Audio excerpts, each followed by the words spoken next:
y avait autrefois un roi très puissant, appelé Namroud. Il possédait un immense royaume. Il avait des armées, des richesses et beaucoup de pouvoir, mais avec le temps, son cœur s'est rempli d'orgueil. Il ne voulait pas seulement être roi, il voulait être adoré. Quand le prophète Ibrahim, Askew, appela les gens à adorer Allah, Namroud se mit en colère. Il convoqua Ibrahim et lui dit, « Qui est ton Seigneur ?»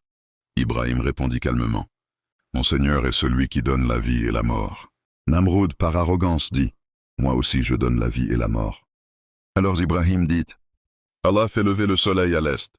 Fais-le lever à l'ouest si tu es vraiment puissant. » Le roi resta sans réponse. Il fut humilié devant tout le monde.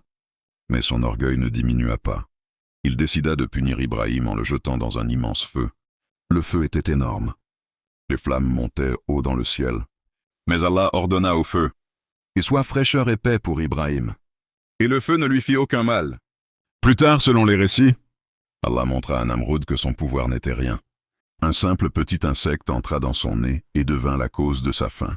Le roi qui se croyait invincible fut vaincu par la plus petite des créatures, après avoir défié le prophète Ibrahim et tenté de le brûler. Namroud pensait encore avoir gagné. Son armée était forte, son royaume immense, son pouvoir incontesté.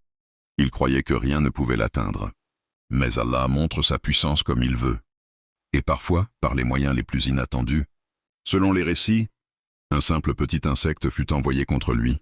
Oui, pas une armée, pas une catastrophe, pas une guerre, un insecte. Il entra dans son nez et devint la cause de sa souffrance. Le roi arrogant, qui se croyait invincible, était frappé chaque jour par la douleur. Celui qui voulait être adoré ne pouvait même pas se protéger lui-même. Finalement, le plus puissant fut vaincu par la plus petite des créatures. Le roi qui voulait être adoré, le roi qui se croyait au-dessus de tout, fut rappelé à la réalité. Son palais ne l'a pas sauvé, son armée ne l'a pas protégé, son pouvoir ne l'a pas défendu. Il a compris trop tard que la vraie puissance appartient seulement à Allah. Aujourd'hui, où est son royaume? Où sont ses soldats? Où est son orgueil? Il ne reste qu'une histoire, une leçon pour ceux qui réfléchissent.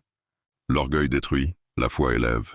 Allah élève les humbles et abaisse les arrogants. Ne laisse pas le succès te rendre arrogant. Ne laisse pas le pouvoir te faire oublier ton Créateur. Reste humble, car tout peut disparaître en un instant.